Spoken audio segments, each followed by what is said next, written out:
everybody. So just quick introduction. I opened a restaurant here called SHIA, which is dedicated to Korean food. It's also a nonprofit. I think we'll talk about that later. But I'm also the culinary director for 2 succotash restaurants here. I'm from New York originally, born and raised, worked in New York, and then moved to Kentucky about 22 years ago, and spent about 20 years there exploring the South and the connections between Southern food and Korean food and Asian food in general. And then now I've been in DC for about 3-4 years. And so just really excited to be here and connecting and just having fun. So thank you for inviting me here. Of course. All right, well, I have some questions for you to start with. Okay, the first question. When you eat French fries, what's your favorite condiment? Ketchup. Actually, so if you go to Succotash, we have a gochujang ketchup. It's a very simple, but that's my favorite condiment. If you go, it's a little spicy ketchup. All right. The title of one of your book, Buttermilk Graffiti, combines 2 very different elements. Buttermilk, evoking the South and American culture, and graffiti, evoking street culture, immigrants, and the non-mainstream. Why did you choose this title, and what kind of new American food map were you hoping to illustrate through this book? Just as a backdrop, I wrote a book. My first book was a traditional recipe book called Smoke and Pickles. And then one of the things that that was the first time I went on a book tour. And when you go on a book tour, you go to many cities right back to back to back. So I was in Seattle, and then you go to Colorado, then you go to Texas, then you go to New Orleans. And it was the first time that I traveled across this country so fast and saw so many cities back to back to back. And while I was on book tour, I got the idea for Buttermilk Graffiti. And I got to thinking we live in such a massive country, right? And when I think about food-wise, I'm the food in Texas is very different from the food in Seattle, which is very different from Kentucky, from DC, or Maine, or Chicago. There's so much that is different. And then I started to think so what is American food then? It's such a vast definition, and we often talk about American food being hot dogs and hamburgers. That's a very simple answer. So I was what is there anything about American food that binds us all together, right? All the immigrants, all the regions, all the difference. What is it that we consider American food? What is the definition of American food? So I started that dialogue in my head. And then the idea was whenever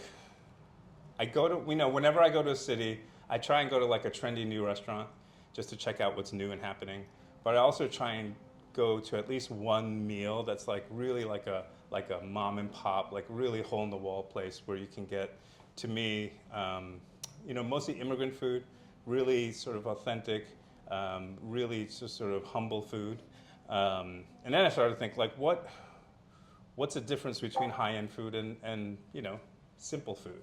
And also, why don't we talk about immigrant food in the same way that we talk about celebrity chefs, right? Oftentimes, if you notice, and things are different now, you have to understand, I wrote this book a long time ago. When you talk about, when they profile celebrity chefs, you talk about the chef and his or her background and her training and everything.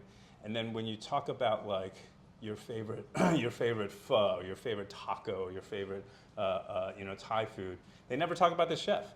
They always talk about how good the food is. Often they talk about how cheap the food is and how it's a good value, but they don't profile and highlight the chef. So as a follow-up book, I told my publisher, I said, I want to do a book where I talk about immigrant food, but we talk about it as if the chef is the hero, just like we would a celebrity chef. And so my publisher was no, we're not doing that. And then I researched. One of the first chapters that I did in the book, one of the first chapters that I wrote, it's not the first chapter in the book, it was the first chapter that I wrote, is about the Cambodian Immigrant Society in Massachusetts, in Lowell, Massachusetts. And if any of you know, Lowell, Massachusetts is a really old, mostly Irish very working class immigrant town. The Cambodians moved in, and it's like now 50% Cambodian. And the Cambodian food in Lowell, Massachusetts is like the best in the country. Probably, maybe LA, but outside of LA, it's probably the best in the country. And I thought, how interesting is that Cambodians moved to this place that has nothing to do with their hometown, and they just took over this city, and now it's like this hub for Cambodian food. So I wanted to write about that, and I wrote about it. And then, I like sports, and there was this movie called The Fighter with Christian Bale and Mark Wahlberg. I don't know if you ever saw it. It's a really good movie. And it's about Irish boxers. Anyway, the whole movie takes place in Lowell, Massachusetts. So I went to the boxing gym where they actually filmed, and I started talking to these people, and they're like, "Oh my God, you got to go talk to this Irish guy. He owns a bar." Anyway, and none of this was supposed to be in the book, right? I was just doing an article on Cambodian food in Massachusetts. And then I ended up going to this Irish bar, and I stayed up till like 3 a.m. talking to this guy, drinking Irish whiskey. And I thought, well, this is the story of America, right? Here's the old immigrant group, the Irish, and now the new immigrant group is the Cambodian, and how they kind of clash and mash up together, and how are they getting along? How are they working as neighbors? What's the sentiment like? Like, that's America. It's every generation there's new immigrants coming in, and they kind of, they give their culture to us, right? And they contribute to this melting pot. Now, Irish aren't known for their food, so they didn't donate a lot of culinary wisdom, but they gave us Irish bars, and they gave us boxing because they're good boxers. Cambodians are not good boxers, so they didn't continue the tradition of boxing, but they're good at food, so they gave us, so every immigrant group comes in and contributes something. And so then I was like, I rewrote the whole chapter, and I sent it to my publisher, and she was like, all right, this is a book. So we embarked on this journey, and then I thought about it, like, how unlikely is it that I'm writing a story about Irish immigrants and Cambodian immigrants in Massachusetts? And I thought about my own life, which is, I was born in Brooklyn. I was kind of not the best student. I was a little bit of a derelict kid, and I ended up becoming a chef. And then, as an Asian man, I moved to the South and became like, a celebrated Southern chef.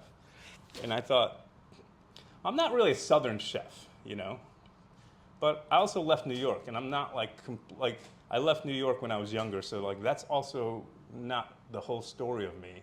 So I thought, just like the Irish and the Cambodians, I have these two very different identities that kind of, live inside me, and a third if you sort of include the Asian part. And I thought, like, that's the story of me, but that's also the story of everyone here in all of our lives. Like, we come here and we have one identity, which is maybe a homeland or where you grew up or where your hometown was, and then you move and you become something else. And how do you kind of reconcile those two identities within you? And so that was the sort of title for Buttermilk Graffiti. And it was this idea that if you read the two words on the book title, like, it doesn't make sense, it doesn't belong. Like, buttermilk has nothing to do with graffiti. But it makes sense in my head because my life story and my experiences, those are the two iconic things that make up who I am. So that was sort of the impetus. Also, it kind of sounds cool when you read it. But that was sort of the impetus. So I did this book, which is really about going through America and exploring, like, and to me it was like a snapshot of food in America, which was like, 12 years ago now, almost, when I wrote this book. And like, what's happening in America? Well, like, what is the food? And ultimately, to answer the question, what is American food? Which you can ask me later, but I don't, the end result is I didn't come up with a definition of American food. But that's something for, hopefully, you guys to all read, ponder, consider, and then we each come up with our own definition of what American food is. The bigger theme and underlying context being, is there something that binds us together culinarily as Americans, American food? And then that leads to a bigger question, which is, what binds us together as Americans in general, right? And to me, food is always a gateway to something bigger. And so the ultimate question is, well, who are we as Americans? And what do we have in common with someone from Louisiana and someone from, Nevada and someone from Minnesota? Like, what is it that we consider? So that's a different book, and I don't answer that question in this book, but it is something that I just posit. It's a long answer to All right. question. So this book, we talked about American food, and the other book, The Bourbon Land, we talks about bourbon. Is bourbon your favorite type of liquor choice? It's the only thing I drink. Okay. Soju or bourbon? Soju. Oh, I drink soju too. I drink soju. Depends on my mood. If I'm feeling Korean, I drink soju. If I'm feeling American, I drink bourbon. So. And I've tried combining them, and it doesn't work. So do you see food writing, as in the Buttermilk Graffiti, as like a form of cultural storytelling? And when you are writing about Bourbon Land, does writing this book change the way you think about American traditions, American heritage? Yeah, so I think everything is cultural, I mean, whatever we do as chefs, as creatives, as people living, like, everything is cultural. And I always see food like, everyone looks at food differently. Like, obviously, food's my life. So I look at it from a technique lens. I look at it from a business lens. But I also mostly look at it from a cultural lens. Like, there are so many stories related to food. And who you are is really the food that you eat.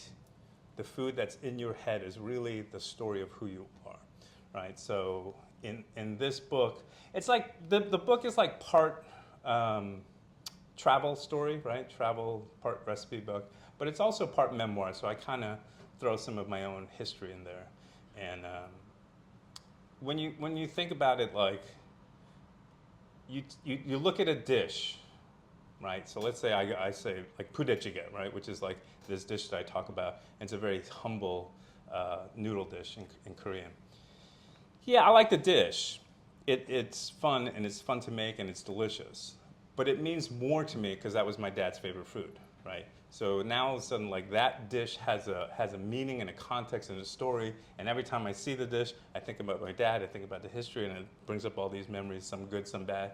But it has more bigger. And then it's like, well, what's the history of the dish? And what is the why is it here? And how is it different in Korea than in America? Like, there's so many stories you can tell.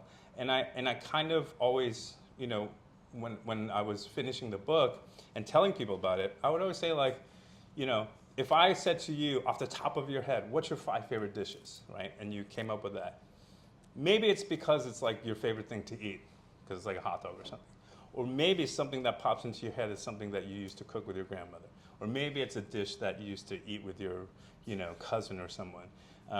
So all these stories, and you can start weaving your own Buttermilk Graffiti book, right, through the own stories in your own head. Because food is much bigger to me than just, oh, it's delicious, I like it. Right? Food is culture. To me, food is nostalgia. Like, so many of the things we eat is nostalgic. Like, I like this, there are certain foods that are objectively terrible. Like, I'll say, like, the candy bar, whatchamacallits? Yeah. Like, it's one of my favorite things to eat. It's not a good thing, but it's because it just brings back so many memories of childhood and things. So, like, it's if you said, what's the top 10 favorite things you like to eat, whatchamacallits would be like number 3 or 4, right?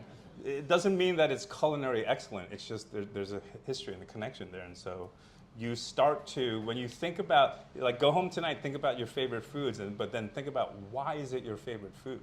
It's often not because it just tastes good. It's because there's some connection in history and something personal that makes you have this reaction when you eat this food.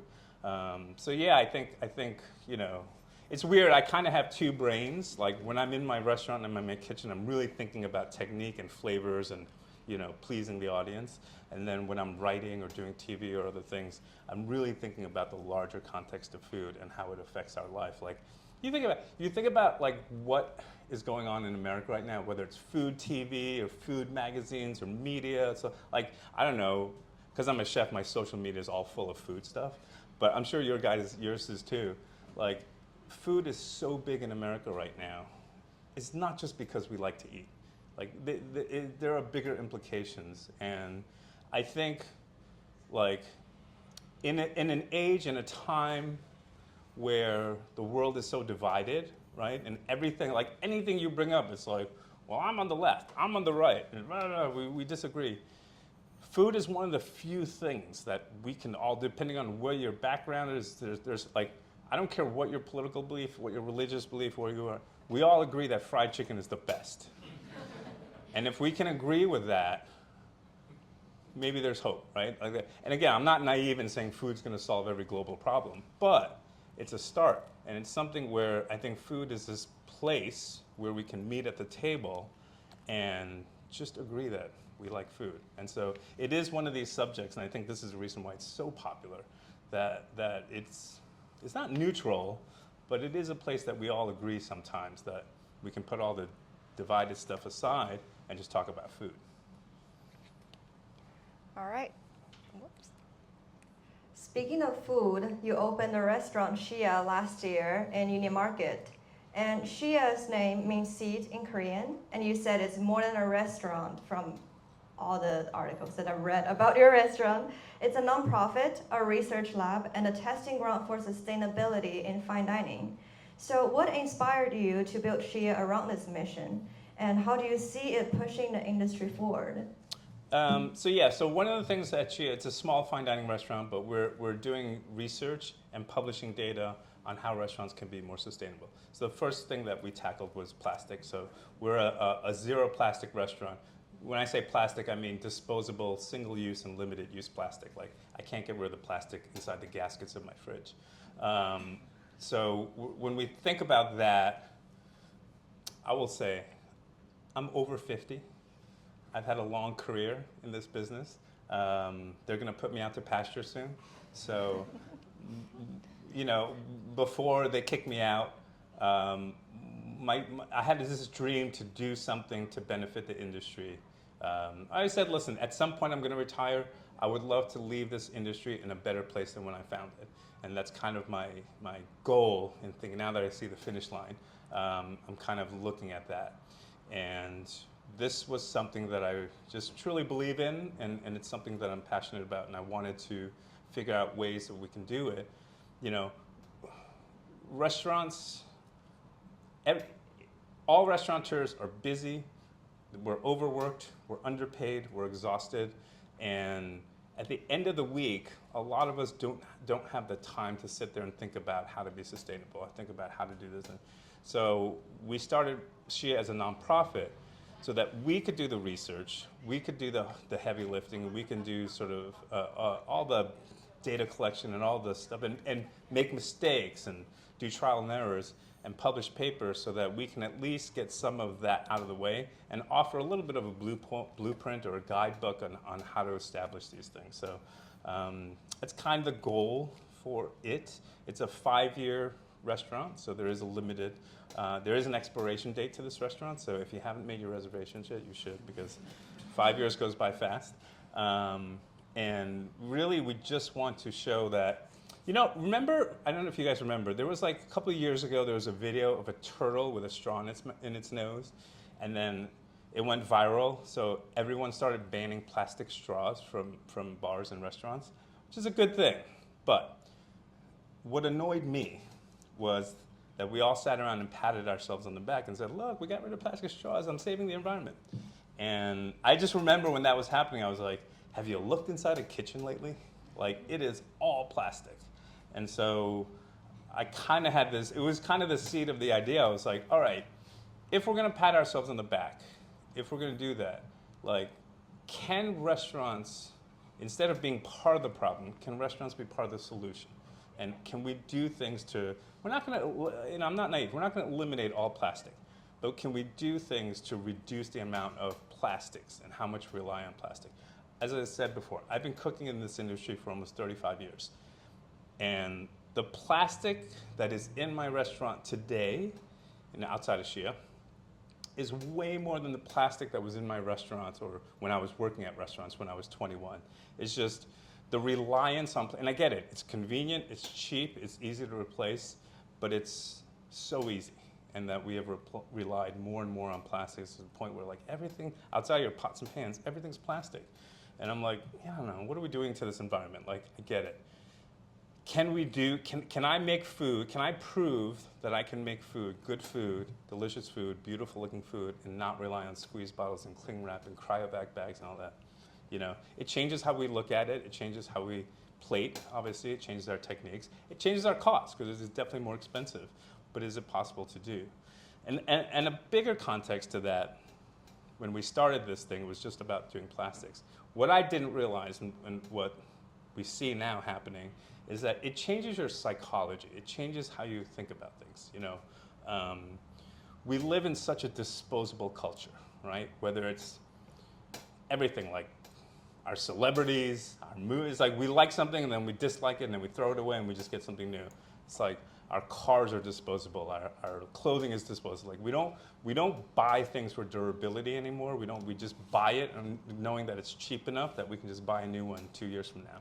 And so I wasn't really thinking about that when I started this project, but now that I'm there, I'm like, you know what? It is so freaking refreshing to walk into a kitchen where there's no plastic containers, and it just makes you it's just beautiful to look around and I see glass and porcelain and metal and things and ceramics. And I'm like, if all of us just changed a couple of things in our lives to replace plastic with something more durable. Now the durable thing is more expensive, yes. But if you take care of it, it lasts a lifetime, right? So overall, and part of the experiment with this restaurant is to actually do the cost calculations, right? And see over 1 year period, how much is the actual true cost of not having to replace cheap plastic things that break all the time. It's still more expensive, but also what is the psychological cost of having that thing, you know?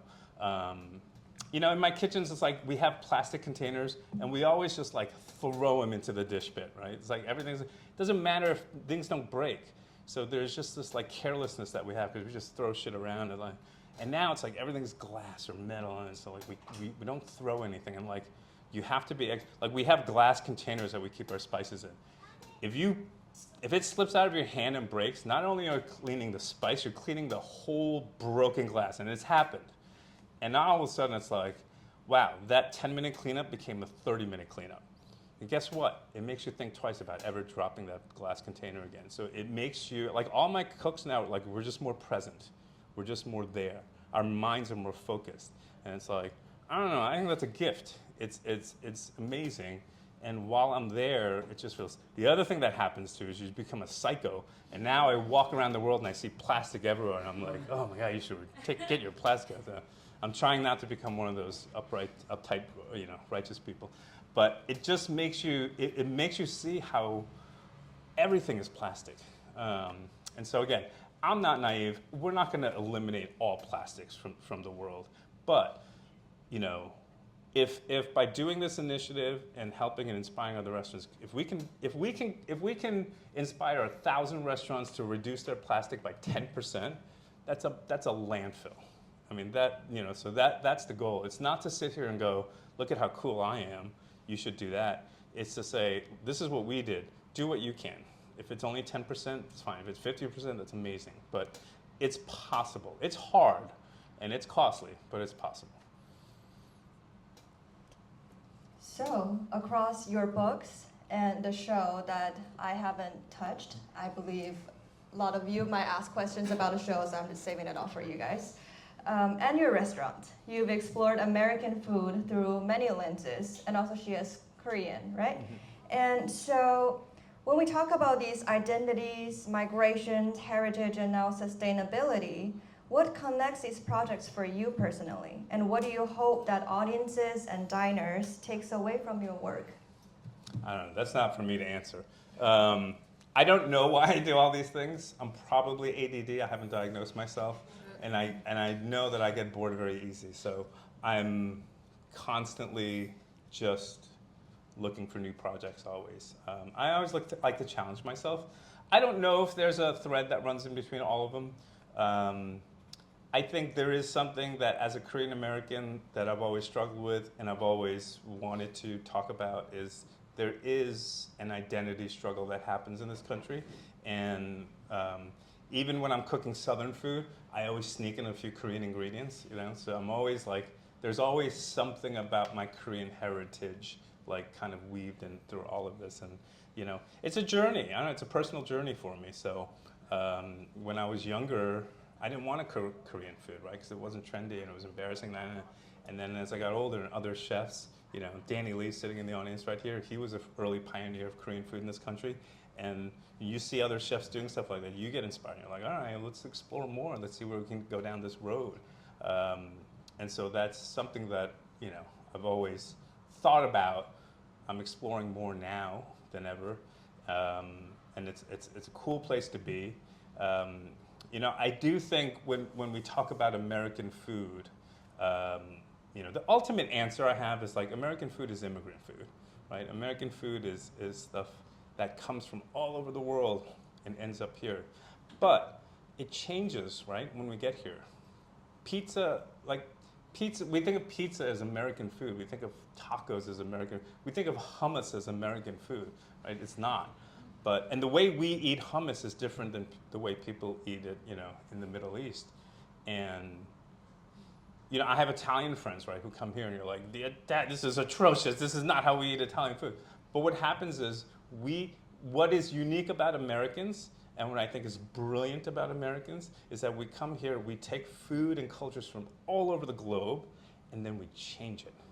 Because we're Americans, we don't like to honor tradition. We change it. And we make it American, and we go, that's not Italian anymore. We own that shit now. It's American food.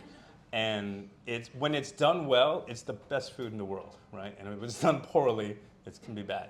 But that's what, you know, I always use this example. There's something called white clam pizza in Connecticut, Rhode Island-ish area, Massachusetts. And white clam pizza, to me, is the best example that I know of Americans taking something from another country and saying, not disrespecting the culture, we're not saying it's better, but this white clam pizza can only happen in New England with an Italian immigrant in the story and saying, this is what we do here. We make it regional, we own it, and it's the best damn pizza in America. And it's like, that is a brilliant example of what we as Americans, when Americans shine, we do that. We take things, we internalize it, we integrate it, it changes. It often, right, cross-culturally fuses with someone, and then it becomes, in my opinion, better. I always say, like, the food on our neighbors' tables eventually becomes the food on our tables, right? So whoever you're surrounded with, and thankfully we have a melting pot, and we're surrounded by all these different cultures, ultimately we're like, oh, that's interesting, I never thought of that.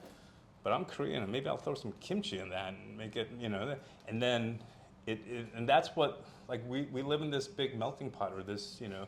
Now I say, like, America's a big soup, and every immigrant group just contributes a new ingredient to it, and we keep boiling that soup and condensing it and reducing it, and it just keeps getting better and better and more complex because every immigrant group adds to it.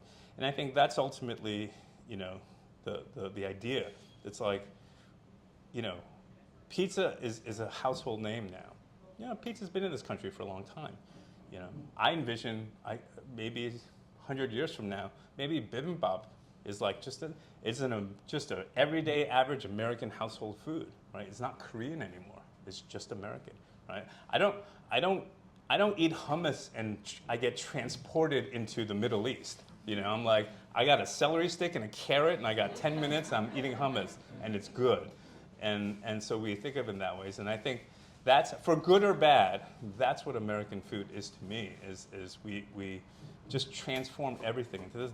And you know, for those of you that traveled, you know, like the cross-culture, I don't like to use the word fusion, but like the cross-cultural food that we have in this country is better than any country in the world, you know. I use Italy a lot, but like I went to Italy once, and because my friend was getting married, and I went to this region. It was the region that they invented pesto, right? So that's where everyone, The first night we had pesto. It was amazing. It was the best pesto ever. It was like, oh my God, I was in the second night we went to another restaurant. They also specialize in pesto. I was like, fine, I'm here. Let's eat pesto. By the third night, I was like, do you guys have red sauce? Like, you guys have like seafood chowder? They're like, no. They eat pesto every day. Like, they don't get sick of it. It's just what they eat pasta. I'm like, you guys have a Chinese restaurant in town? They're like, no, we're Italians. We only eat this every day. And they never get bored of it. And that's fine. But we, as Americans, we're spoiled. You know, I can have a Jewish breakfast, an Indian lunch, and a Mexican dinner, and amazing versions of all three, you know, and like, that's amazing. Like, you don't find that in many other countries in the globe. And I think part of this book, and also what I speak about, is like, that's something to celebrate. Like, we like to bash America sometimes, and it's got its problems. But from a food standpoint, it is one of the only countries I know where you have this kind of amazing diversity and this kind of like just cultural mix. And what's what makes us special. So you love American food, and as far as I know, Americans love ketchup. So how do you feel about putting ketchup as a salad dressing? As a salad dressing? Yeah. I don't think I've ever had that. But do you do that? No, I never do. Okay. I've seen people doing that. Really? And what's your favorite salad dressing? That's a good one. Probably like ginger, a little sesame, you know, a little, very simple. I'll be honest with you, I don't eat a lot of salad. I'm reaching at straws here. I like meat. So also earlier you mentioned that Danny is here, the owner of Mandu. Who do you think makes better bimbab? You? Oh, come on, not even a competition. Actually, I don't make bimbab, so. And I think part of it too is like,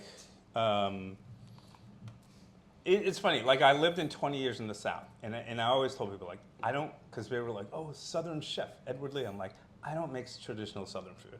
Like, I know how to make a good biscuit, and we have some at Succotash, but like, I don't cook traditional. But I also don't cook traditional Korean food, mostly. I do a little bit, but like I don't cook traditional anything. I think everything that I do has a little bit of innovation to it. And I think that's what, you know, so like, again, go to a traditional French restaurant, right? And they make like a beautiful coq au vin, like traditional, the same way for 600 years. I love that. I'm glad that these restaurants exist. I love preserving traditions. That's not me. Like, I get goosebumps when I invent something new or try something new, and I'm like, whoa, those two things or those four things have never combined on a plate before and taste like this. That's what keeps me up at night. All right, one last question. So just in case you guys haven't checked out these two books, there are a lot of recipes in them. So among each of the book, can you point me what's your favorite recipes that you wrote? I don't know, because these were a long time ago. As I said, I'm over 50 now, and I don't remember half the things I wrote. But I would. Okay, so this is very simple. Has anyone had a slaw dog? See, you guys are missing out. It's a West Virginia specialty, and there's a recipe for slaw. It's really simple. It's basically coleslaw, but it's a special kind of coleslaw. But if you ever take a road trip and you're traveling through like Western Virginia, West Virginia, those parts, Appalachia, and you see a gas station that sells slaw dogs, get it. It's the best. It's the best version of a hot dog that I know. So there's more complicated recipes, but I swear to God, the slaw dog will change your world. And then this one, I should know this because I wrote this more recently. But there is a recipe for corn ice cream that's really good. Oh, and this one's good. Super simple, but it's roasted sweet potatoes with bourbon miso butter. That alone is worth the price of the book, I swear to God. Just that recipe alone. And don't go online and search for it for free. You gotta buy it. All right, well, thank you, Edward Lee, for answering all my questions, and thank you guys for bearing this with me. First of all, thank you so much. That was so interesting hearing about your story. As someone who gets creative and invents new dishes, Is there more or less a vetting process that maybe people you go to, or how do you decide that this one was right? There's no formula. At this stage, I'm lucky that I have a lot of good cooks that work with me. So it's really a collaborative effort. Usually I will come up with some idea, you know, like I'll go to Korea and be like wowed by some ingredient and I'll bring it back and I'm like, okay, we got to use omija. This is incredible. And then we discuss it.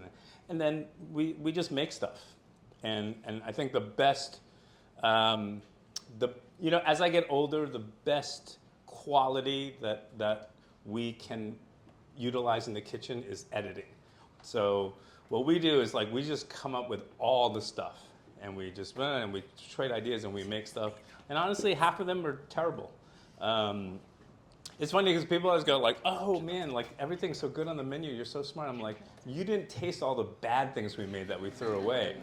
Like part of it is judgment and awareness. And we make things and I go, that's not going to work. And then every once in a while you have 4 chefs and we sit around and we go, all right, we all agree that was amazing. And then we vet it. And then we put it on the menu. And then the last piece of it is customers, right? So there are things I've done over the last 30 years where I'm like, that is a home run. And customers are like, that's terrible. And I'm like, you have to listen to the customers. Ultimately, the customers will tell you and they'll be honest with you if that works or not. And there are other times where I'm like, that's not so good. You know, I'm done thinking about this. Let's put it on the menu and we'll take it off or we'll change it. And all of a sudden the customer's like, that's the best thing you've ever made. And I'm like, so you just, there's a process for making something, right? And I think as artists and creatives, we always are so, let's just say, egotistical and arrogant and, you know, we think we know everything. And the ultimate litmus test is when the customers tell you, when they give you the nod of approval. And to me, as I grow older, that's the key, is that we put something on it, and we're not afraid to change it, right? So if we put a dish on the menu and the reactions aren't, you know, and you can tell when like someone's like, oh my God, that's the lid, and then someone's like, oh, it's good, you know? It's like, you can tell. And we have to be courageous enough and, you know, self-effacing enough to go, yeah, it was good, but the customers really don't like it. Well, let's change it. And I think that is the mark of a good or a great restaurant, right?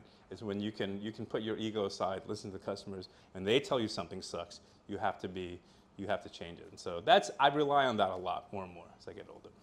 So I would love to hear, like let's pretend that this is a Culinary Class War challenge. Here we go. I knew it was gonna happen, all right.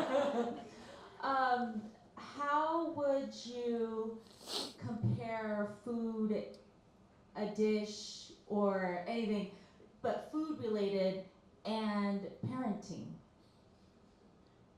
I have no idea what you're asking me. Like, how do you judge parenting? How would you create a dish that would define or kind of encapsulate what parenting Oh, what parenting is? Yeah. Oh my God.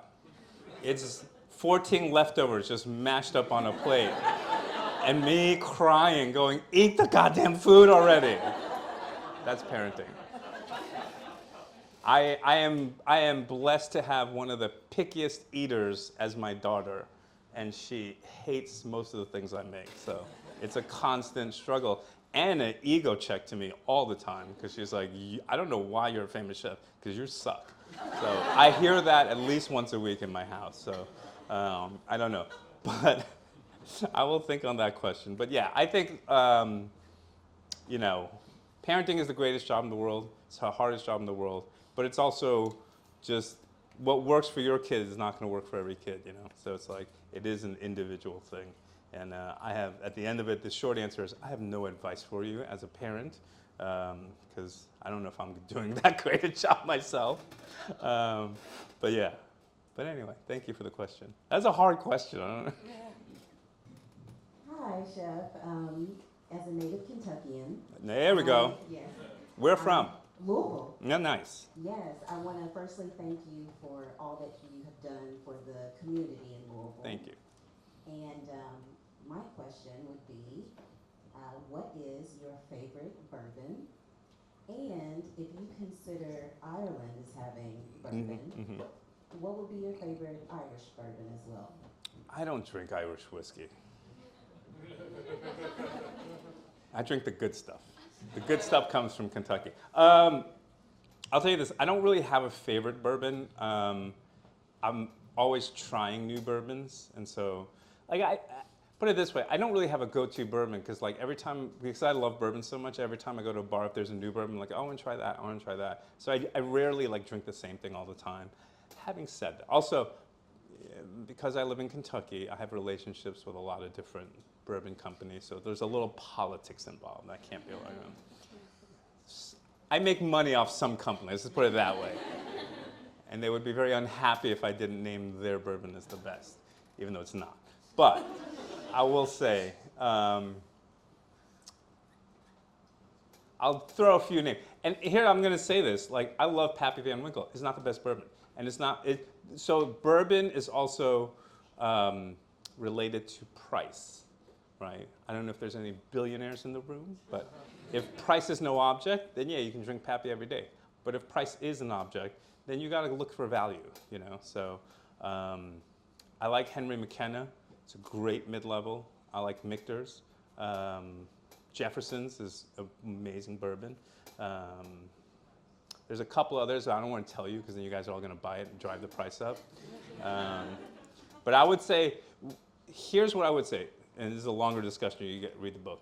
Bourbon falls into two categories: wheated bourbons and what we call spiced bourbons or rye-heavy bourbons. Figure out what you like, because the label doesn't matter. The mash bill and the age statement matters.